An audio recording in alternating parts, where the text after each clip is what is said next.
wasiirkii hore wasaaradda amniga dowlad goboleedka Jubbaland Cabdirashiid Xasan Cabdinuur Janan ayaa maanta dib xog looga helay kadib markii horey loogu waayay magaalada Nairobi ee caasimadda dalka Kenya taas oo dad badan walwal ku abuurtay.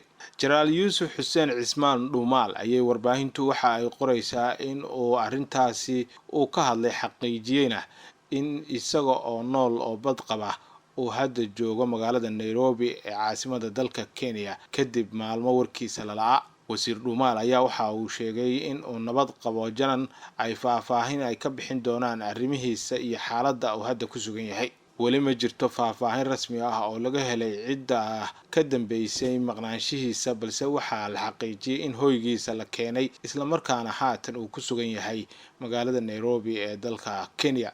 warar horey loo baahiyay ayaa waxaa lagu sheegay in uu u gacan galay ciidamada sirdoonka dalka Kenya balse taasi ma ahayn mid rasmi ah oo la xaqiijin karo ama warbaahintu ay xaqiijin karto balse waxaa haatan laga warsugi doonaa faahfaahinta ka timaada Cabdirashiid ama isagu uu ka hadlo. arrintan Janan ayaa cirka isku shareertay kadib markii eheladiisa qaar ka mid ah ay sheegeen in la dilay halka kuwa kalena ay ku warameen in la afduubtay.